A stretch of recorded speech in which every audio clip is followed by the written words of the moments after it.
One of your big arguments, and you've made this on Rogan and elsewhere, is that Israel got us into the Iraq War, or more specifically, pro-Israeli Here we go. interests were a key factor, a key influence that pushed America into the war in Iraq. So I want to give you the floor to make your case here.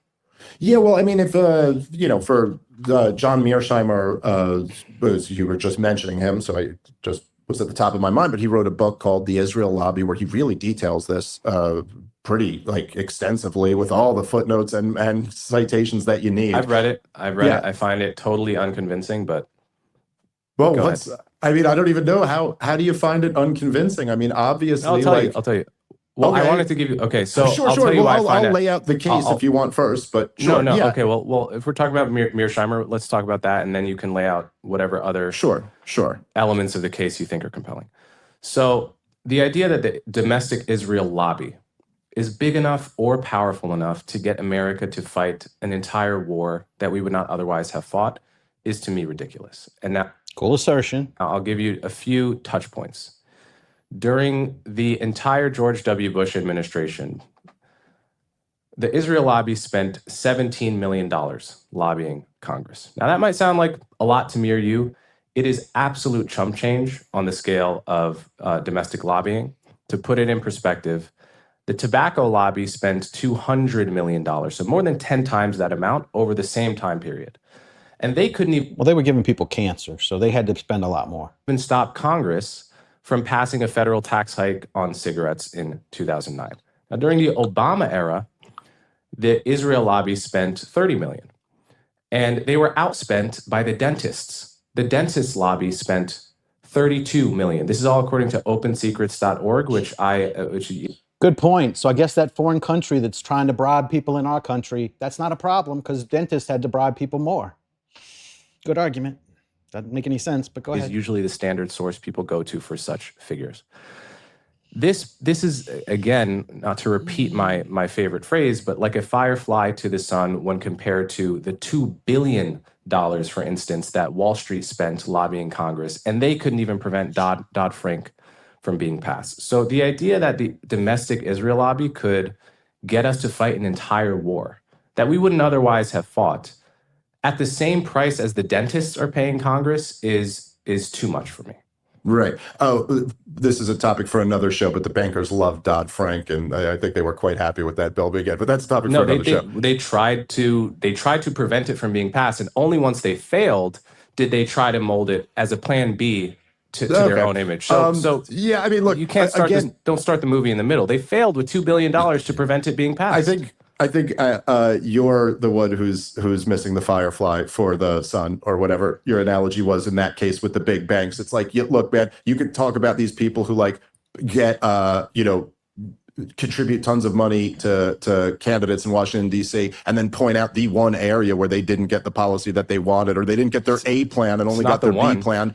It's the same thing I just heard Shabbos Kestenbaum trying to do in a debate, where he was listing all the times that Israel didn't get their way as evidence that they're not in charge and calling the shots now. He had 3 examples. One of them was from Harry Truman, before Israel was even a country. That was one of his examples. Just keep that in mind. Okay, but then if you zoom out, you can look at how the whole system is rigged in their favor. They get free money and then lend it out to the American people. I think it seems to be working out pretty good for them rigging this system. But onto the Israel lobby thing. I mean, look, again, this isn't refuting any of what Mearsheimer said. Mearsheimer simply claimed that because you're talking about AIPAC, and he's talking about the entire lobby. No. Those numbers I gave were the entire pro-Israel lobby, of which AIPAC is something like half. Okay, fine. But you're talking AIPAC and the American Enterprise Institute and the Washington I'm talking Institute about for every organization that's listed under the pro-Israel lobby on OpenSecrets. But what he's talking about for most of the book, which is really what I'm always hammering down. I mean, look, there's no question AIPAC supported the war, and some of these other, or the American Enterprise Institute, they all supported the war, and they threw money toward that, and they lobbied for it. But this was a neoconservative war. I mean, the neoconservative, I don't think there's any chance. look, the Iraq War was highly debated. It was contested. It was contested in Congress. There were people who were against it. There were uniformed military people who were against it. There were people at the State Department who were for it. And the neocons were the ones who really pushed it through. And look, I mean, Coleman, you look at who the neocons were, okay? In their own words, they have deep loyalty to Israel. Every last one of them has said in their own words that they have a deep commitment toward Israel. They're writing all of their policy papers through the 1990s on how we have to overthrow the government in Iraq as part of this clean break strategy on behalf of Israel. And then they are all of George W. Bush's men. Literally, once the towers come down, George W. Bush is in the White House. It's a project for a new American century, all down his staff, down from his defense secretary, his vice president, and all of their men. They're at the State Department, the Defense Department. And so it is not going out on a limb to say, yeah, this war doesn't happen without the neoconservatives. And I think John Mearsheimer very reasonably puts them as part of the Israel lobby. All you have to do is read their own words. It's not like I'm putting together some conspiracy. By the way, I love that Mearsheimer points out in that book, because I do think there's a real interesting point to make, that he's not saying it was a Jewish war.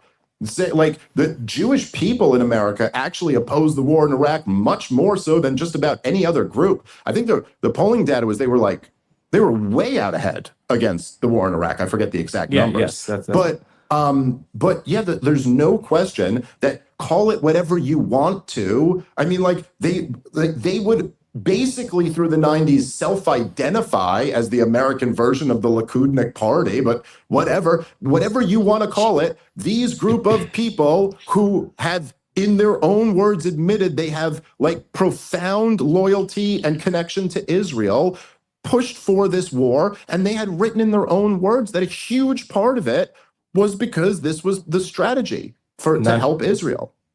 None of this is true, Dave. Okay, so let's look yes, at it is. It's all true. Let's look at their own words. Project for a New American Century is founded in 1998. If you go to their archive online, you can find the earliest thing written about Iraq by a member. The earliest thing is written by John Bolton, 1997. Here's the first sentence of the earliest thing written on the PNAC archive. You might think the United Nations would want to punish Saddam Hussein for disrupting and nearly killing the UN's own efforts to eliminate Iraq's weapons of mass destruction.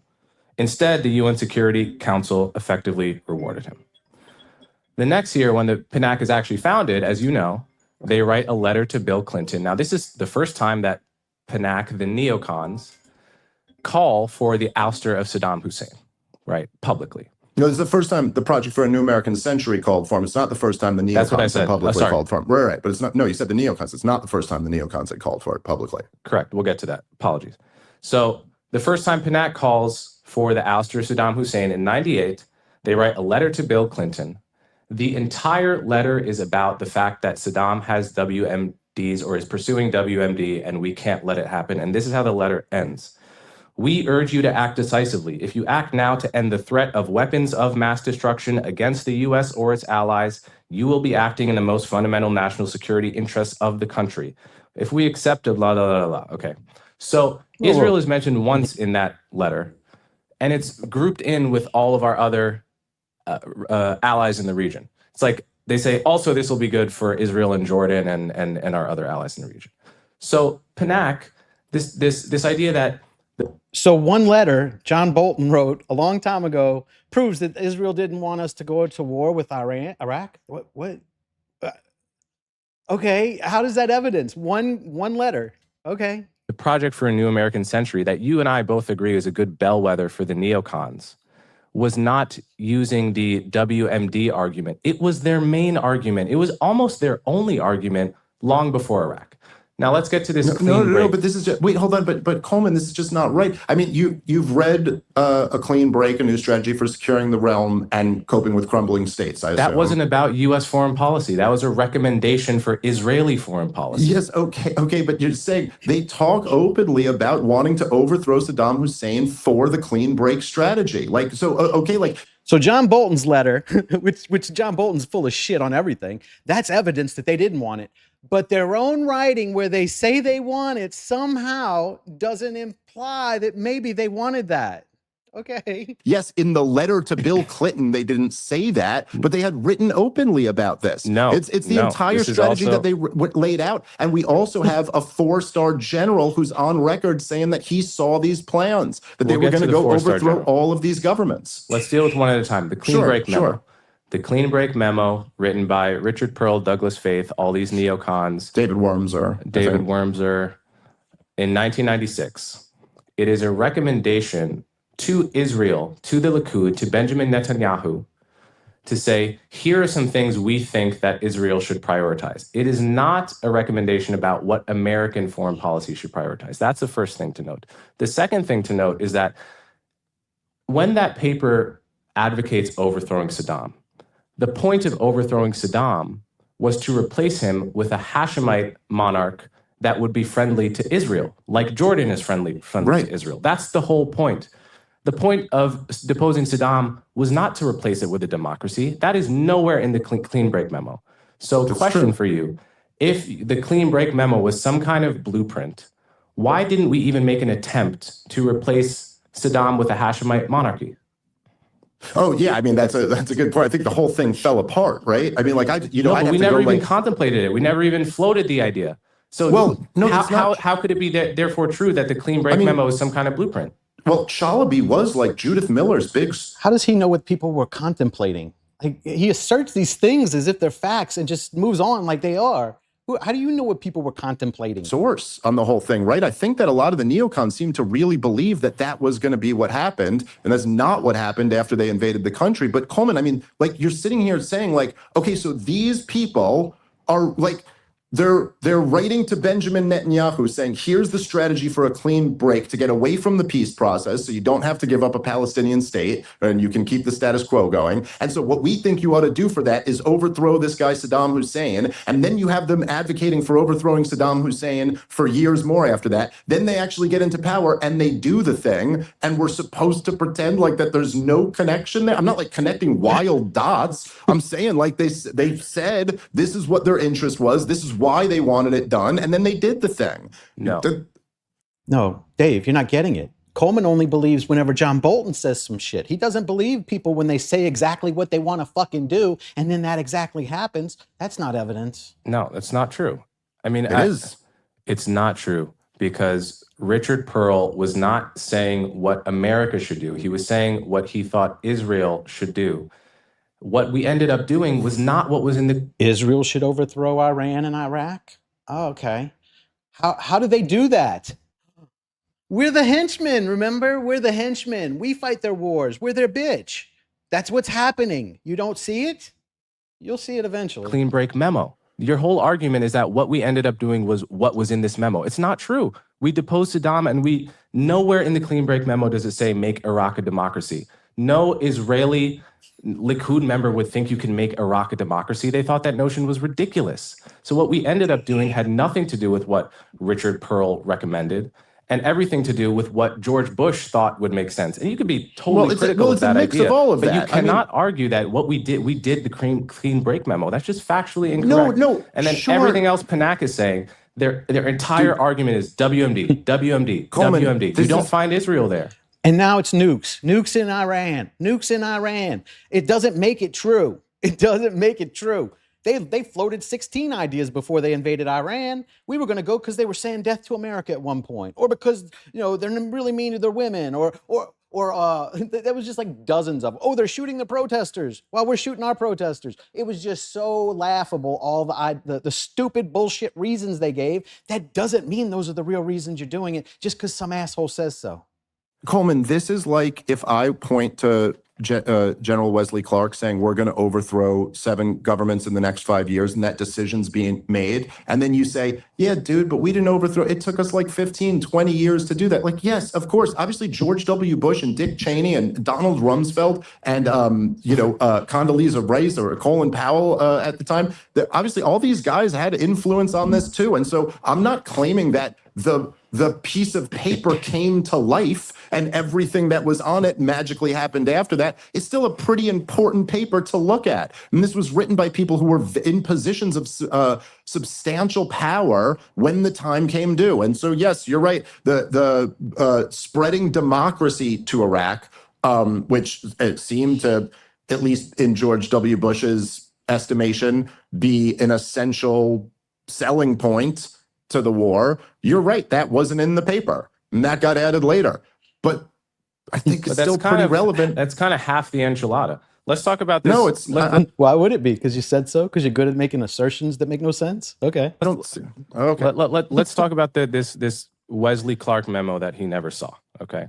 So 4-star General Wesley Clark. He never saw it? Yeah, he says so in the C-SPAN interview. You don't remember this? He's talking about it. He says that this guy. He says I'm talking to the Joint Chiefs of Staff. Yeah. He says he handed him the paper and he was like, all right. Don't look at that. He says, do not show this to me. I don't want to be on the hook for seeing classified info.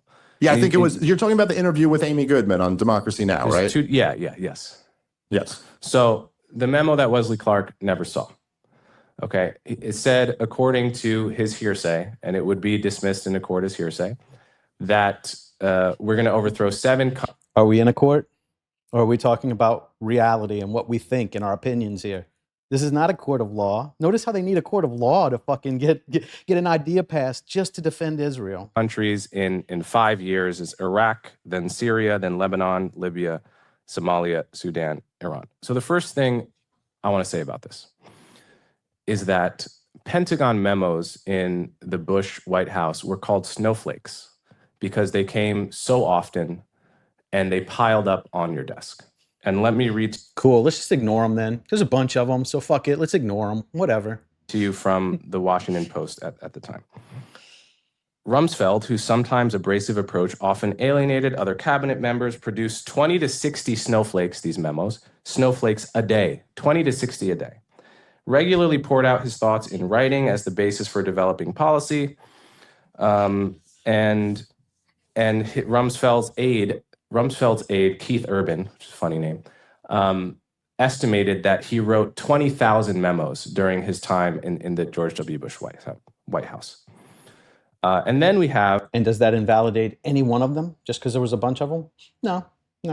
From National Security Counterterrorism Advisor Richard Clark, who was in the room. He was close with Stephen King writes a lot of books, but he still writes a good one every once in a while. Condoleezza Rice, National Security. He says, from time to time, Condoleezza Rice would show Clark notes sent by the defense secretary, these snowflake memos, all telling her to stay off his turf. The first time she got one of them, she thought, what do I do with this? Says Clark, who adds she was advised to ignore them. Every once in a while, one of these ranting Rumsfeld notes to Condi would come.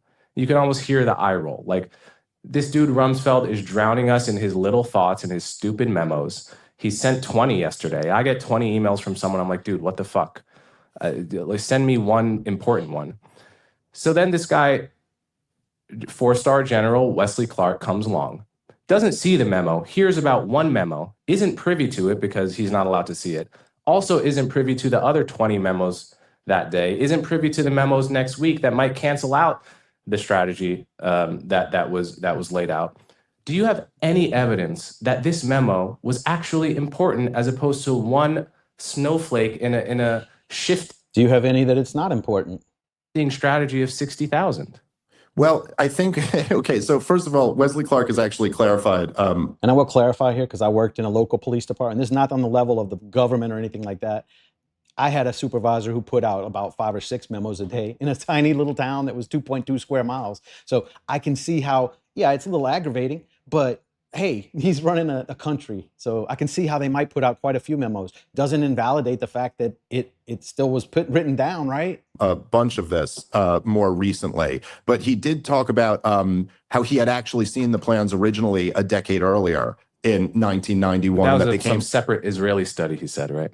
Yeah, well, it was a little bit clunky the way he said it. He said it came from Paul Wolfowitz's desk, and that he had brought it to Brent Scowcroft, I think, who had said, let's look at that after. He said it was resurrected in an Israeli study later, and it wasn't exactly clear what he was referring to there. But again, we got a 4-star general, right? And he was not saying, like, because this was kind of weird when I remember Douglas Murray kind of taking a similar line with this when I had my conversation with him. But he wasn't saying like, oh, there's a memo or there's just like something like what Wesley Clark is saying, and you're right, it is him saying what he heard from someone else. But he was saying, and a 4-star general felt comfortable enough to like say this on national television that. And to be clear, Wesley Clark is a Zionist. I saw Dave debate him on Piers Morgan not too long ago, and he is a Zionist. So he went to the Defense Department and was told that the decision had been made, that we were not only going to Iraq. The way he tells the story is he came in, he found out they had decided they were going to invade Iraq. Then he comes back a couple months later, this is late 2001, and the guy goes, dude, it's so much worse than just Iraq. We're going to topple 7 countries in the next 5 years. Now, he said he goes to show him this, and Wesley Clark's like, I shouldn't really be looking at that document there, and this might be a crime for you to be showing this. But, okay, so what we have is a 4-star general saying he knew of these plans a decade later. The same group of people is now back in power after being kicked out, for the Clinton years. They're now back in power. He's saying the decision's been made that we're going to war with. Hold on one second. How would he know? Hold on one second. He wasn't even allowed to see the memo. Let me just finish the point, okay? And then you can respond to this. He's saying, you're right, he didn't see the memo. It's just a 4-star general saying that somebody at the Defense Department told him the decision's to be made. And then in the following years, we didn't overthrow 7 countries in 5 years, but we did overthrow a bunch of the ones on the list or target a bunch of the ones on the list. And so, Coleman, my argument here isn't that, again, I'm not saying I think we've hit them all by now, because I think Iran was the one we didn't.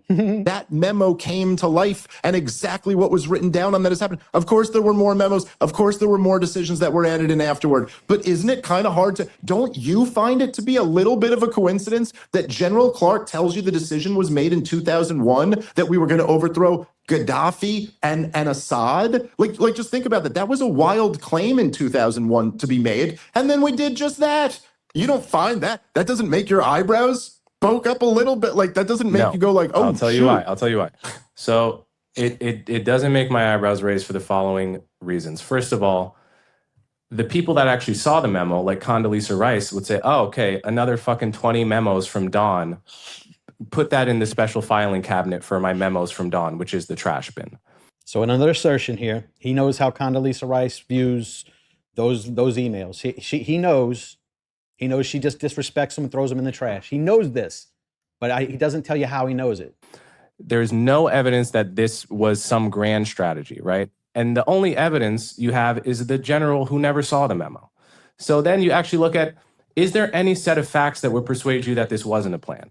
Because we didn't, 3 of the countries out of 7, almost half the countries have not done regime change, let alone within 5 years, let alone in the specific order prescribed by the memo.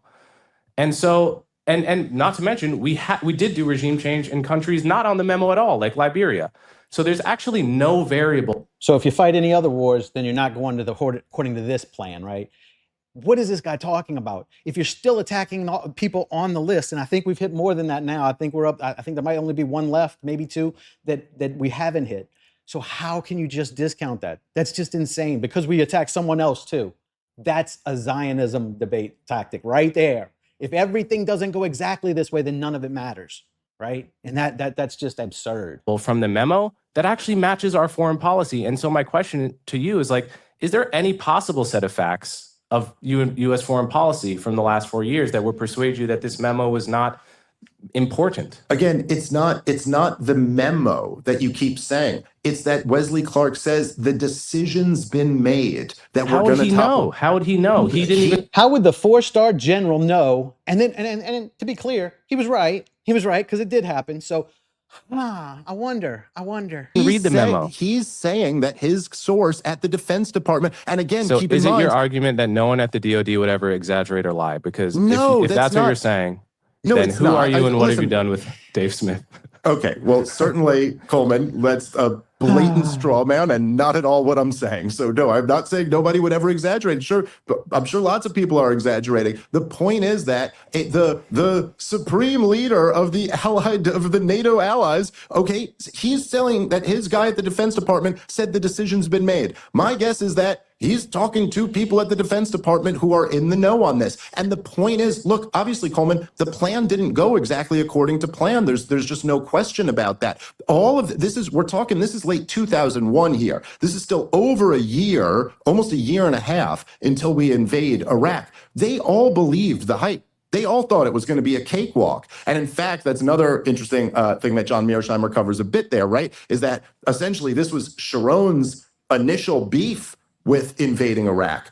He was like, whoa. Like he's like, hey, I want Saddam Hussein overthrown, but we got to overthrow the mullahs in Iran first. He did not say he wanted Saddam Hussein. Where does he, what's your source on that? That Sharon said he wants. It's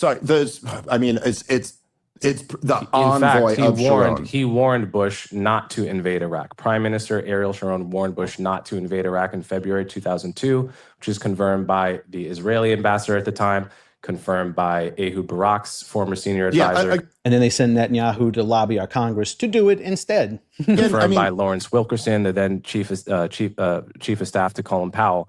The prime minister of Israel told Bush, do not invade Iraq. It's not going to work. And anyway, Iraq is weak.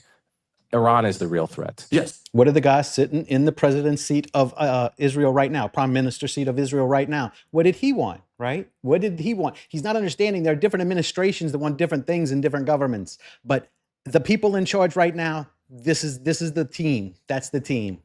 Right. This is a massive, glaring hole in your story. No, it's not at all. The idea that Israel pushed us into Iraq. Go ahead. Okay, if you let me finish the sentence, then it's not a glaring hole in my story at all. What got them on board, ultimately, the Israelis, were that they were persuaded that Iran was going to be next. And all of them thought Iraq was going to be a cakewalk. Now, Iraq turned out to be a catastrophe. And so, of course, the plan didn't go exactly according to plan. But again, you don't find it interesting. Like, honestly, just on a human level, you got a 4-star general saying the decision's been made to overthrow the governments in Libya and Syria.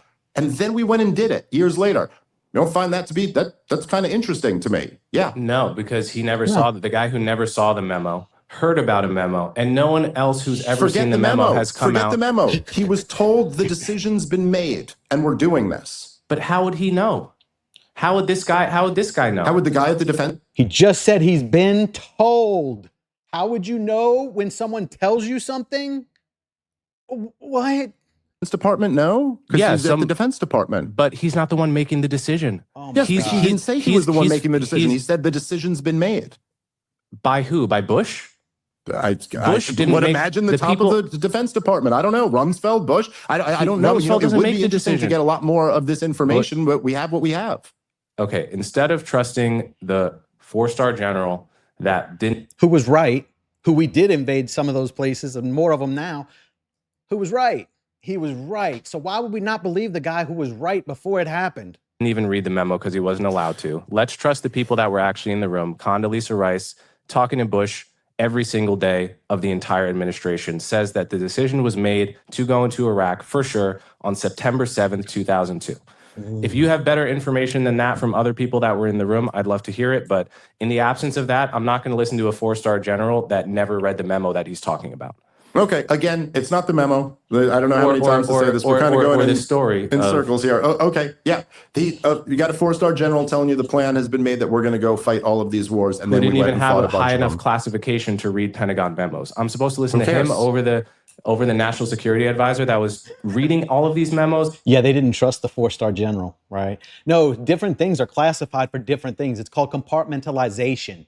You don't just let everybody in the government read everyone's information. Like that's just common. And talking to Bush every day, and talking to Rumsfeld, and talking to Colin Powell. Was also a member of the regime who was selling this war. So Condoleezza Rice?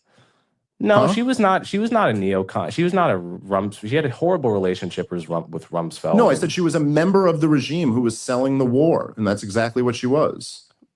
But why would that? Why would that make her less of an authority on what the plans were? It's not a matter of making her less of an authority. It makes her less trustworthy. And he's not more of an authority or more trustworthy. The fact is that much of what he said came true. And that's what makes it interesting. If we had never invaded Libya, never invaded Syria, never, taken any of the actions that we took in the war on terrorism, then yeah, it would be much less relevant that a general said he saw that the decision had been made in 2001. Okay. Well, everyone else in the room does not say the decision had been made. And well, they don't say it, then I guess it doesn't matter. How did that guy know in the future, though? How did he know to predict the future? How did that happen? But I guess if Condoleezza doesn't tell you, then it didn't happen. he was not in these rooms making these decisions with the Secretary of Defense and the National Security Advisor and George Bush. So it's just a complete coincidence that we went and overthrew those regimes that he heard that we were going to. We have contingency plans for all kinds of Again, things. that's not what this is what Douglas Murray tried to do too. It's not a contingency plan. When you're the That's not what his Pentagon claim is. when you're the Pentagon writing 60 memos a day, I guarantee you will troll those memos and find. Notice how the number of he probably wrote about 5 to 10 a day. That's how those kind of people react, about 5 to 10. And this dude's in exaggerating it. It just went up from like 20 to 60. So just watch as it goes up. It'll be 100 a day by the time we get finished. Information and plans for every possible contingency in the world. The burden is still on you. This is not what we're talking about. Out one out of the 60,000 and say that this was important. But can we get to Sharon? But that's just not what you're doing. We skipped over Sharon. It's just not what I'm doing. I'm not saying there was a memo once that said something. I'm saying that a 4-star general said the decision had been made, that he had sources in the Defense Department. His sources in the Defense Department. Who is basing it on what? The memo. Okay, fine. But even if it was, it's not. But the issue isn't that there's a memo. The issue is whether a decision has been made here. There might be lots of memos that go out every day, but a memo that says we're going to fight, we're going to topple 7 countries in the next 5 years, a pretty big memo. That's not just one of the regular memos. That's the point. Evidence it was a big memo? Your only evidence is the guy who never read it. You realize how ridiculous this is. You could, if you were a historian writing a book, you'd have to cut this out of the book because you're relying on the hearsay of someone that never even read the document, much less you or I have never read the document. And we know that they were writing 60 documents a day that Condoleezza Rice was putting in the trash. It's a ridiculous. How do you know she's putting them in the trash? Were you there? No, you're fucking asserting shit you know nothing about again. That's all this fucking dude does. Low bar of evidence you'd have to consider this memo and everything implied by it important. I mean, I don't know how else to say this, dude. This just feels so nutty to me. I guess we'll just leave this up to people. Okay. Can we talk about Sharon, though? 1 second. I'm just saying, I guess we'll leave it up to the audience to decide. I think having the head of the NATO allied forces and a 4-star general saying he was informed that the decision has been made to fight all of these wars, and then we went on and fought a whole bunch of them, I think that's a pretty relevant detail. And I'm not a historian writing a book. I'm a guy talking about these issues to the American people. So I don't know. You can decide whether you find that to be a pretty interesting story or not.